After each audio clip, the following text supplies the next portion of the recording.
In this session we're going to look at the implementation stage of the ADDIE model. Now the ADDIE model applies to the development of training programs. It's a model which sets out the phases that should be undertaken in designing good and appropriate training models. We're down to the second last phase here, the implementation phase. And there are videos on the other phases, on the analysis, the design, the development, and the evaluation. So here we're dealing with the implementation stage, the second last stage. So just to bring to mind the ADDIE model, it's based on these 5 parts, starting with the analysis. What is the required learning outcome? And where does it originate? It could be a manager in a company who wants his or her workforce to have certain skills and certain competencies or understand certain processes. So it could be a learning outcome that's derived from a particular manager or a particular department, or it could be more generic. It depends. Then we have the design stage, how the program should be designed, and the development of the program document. Then the development, looking at the materials that can be used to deliver the program, which could be expert speakers or skilled speakers who have expert knowledge in the particular areas, or it could be textbooks, or it could be computer programs, or online learning. It can be a variety of sources. So that comes under the development stage. Now we're on to implementation, and then later we'll talk about the evaluation. So as I said, here we're going to deal with implementation only. Now it's quite a short class, so it shouldn't take us very long. Now in the implementation stage, it's delivering, we're implementing, so we're delivering, implementing and undertaking activities in order to achieve a successful training program. So here is putting it into practice. Here is using the resources that were identified as desirable, looking at the learning outcomes that need to be achieved, and here we're implementing it, so we're putting it into practice. Now the introduction to implementation, well, the phase is based on devising a plan. The plan will determine the timeline, how long different resources will be used and in what way they will be used. Looking at the resources and the procedures for facilitating and delivery of learning. So it's looking at all of the resources and the procedures. It's implementing. It's taking the resources that have been identified in the development stage,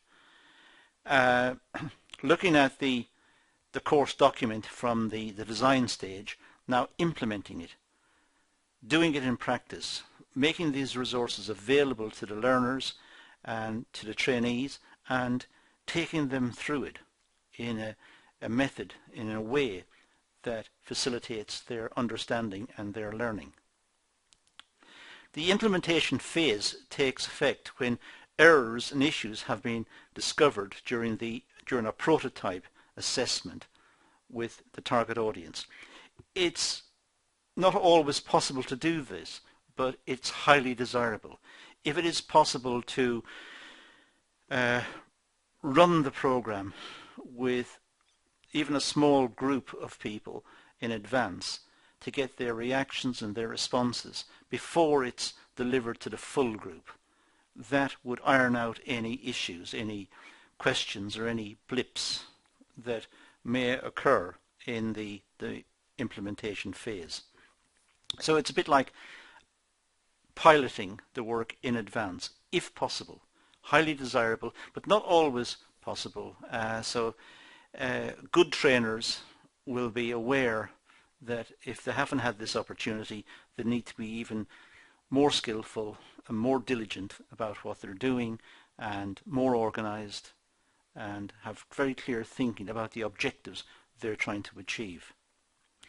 But if possible, it's highly desirable to dry run it, in a sense, to run it in advance with a small group.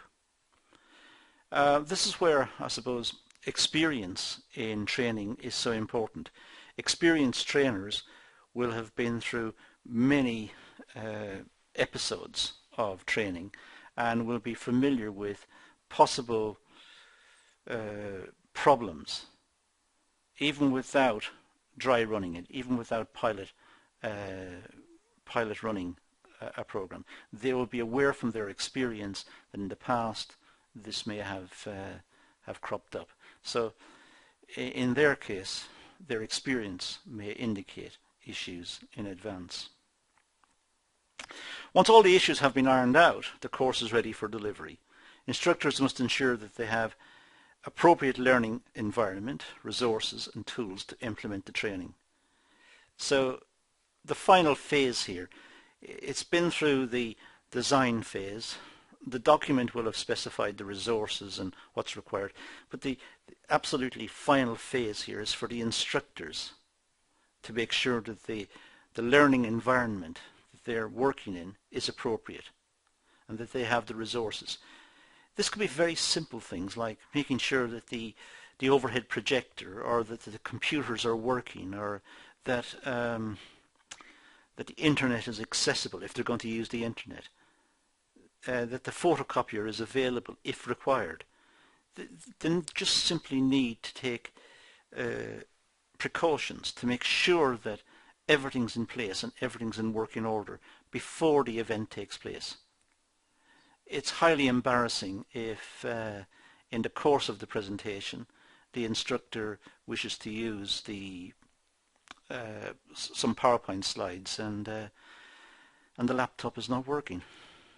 Then there is a wait while everyone sits around while a replacement is found and booted up and wired into the system. It's embarrassing. So to avoid this and to ensure continuity and a more professional delivery, it's important that the instructor, the final phase, just checks over everything, him or herself, to make sure everything is in working order. Now the course delivery method, well,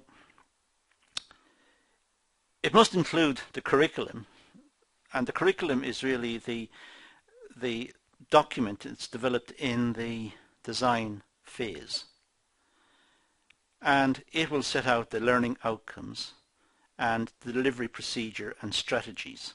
So the course delivery method must ensure that that is being followed.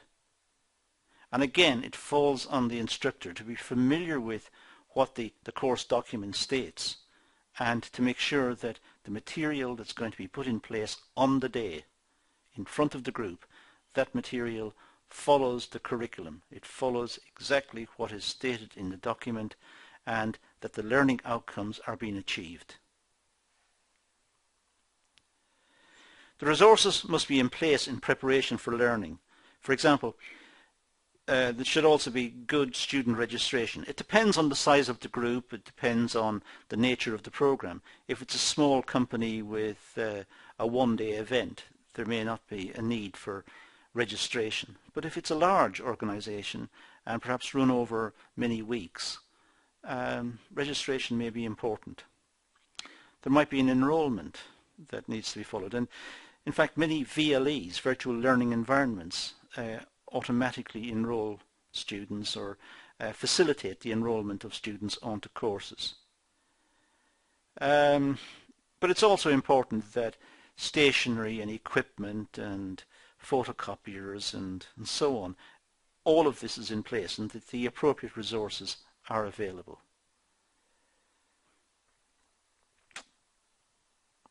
Now it's vital that the course meets the business goals. That's the whole idea. The whole idea is to meet the objectives that's set out in the analysis stage.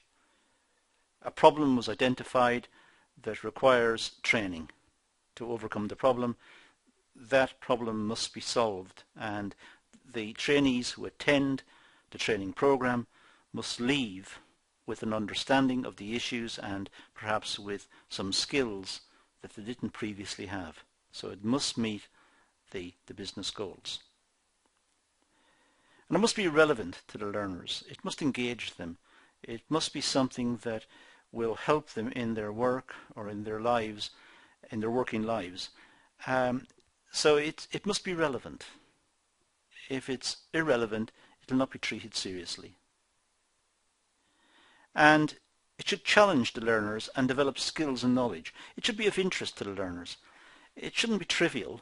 It should be something that truly engages their interest and gets them so that they're thinking about their work, thinking about the tasks that they perform, thinking about this particular learning outcome that they're working on and how it will facilitate what they do in their working lives. Now the conclusion, well, the implementation phase is important to assess the course delivery design. So it's important. The implementation phase is the practical phase. This is when it happens. This is when the course actually is delivered. And this is when the analysis, the issue that brought the whole program into existence, the learning outcome, is being met or should be met. The design phase is being tested to make sure that it can meet the learning objectives that have been set in the analysis stage, and the materials that have been selected in the development stage are appropriate. Now it's a question in this stage, in the implementation stage, of putting it all together so that the learners can go away with new skills, new understandings, new insights. It's important to ensure that the courses are delivered smoothly and delivered effectively to learners. Try to get a professional delivery, a smooth delivery, one with good continuity and good sequencing, so that the material doesn't jump forwards and backwards. It moves sequentially through what is required, and the learners are taken through each step logically, so that they can see that the whole program was well thought out, well designed and well delivered. Pilot testing is a good idea, but it's not always possible. If possible, it's a good idea to pilot test the program with a small group in advance to see if there are any issues that need smoothing out, any issues that need to be addressed before the full program is delivered. If possible, that is highly desirable. Not always the case, because it depends on the size of the company, the size of the training program, the number of times it's going to be used, the resources available. There are many issues involved in pilot testing, but generally speaking, if possible, it is highly desirable. It's also desirable, of course, to organize the resources and follow the scheme of work set out in the analysis phase. The instructor should not deviate from the point, should not go off on tangents and introduce irrelevancies. The instructor should focus in on what is required in that session and achieve what's required in that session effectively, so that the learners, the trainees, leave with a good insight into the issues and will hopefully have met the learning outcomes which will have justified the whole program in the first place. So that's the implementation phase of the ADDIE design program, and that's all I'm going to do on this session. There are other videos covering the other phases which should be looked at as well. But I'm going to leave it at that for now and say thank you for watching.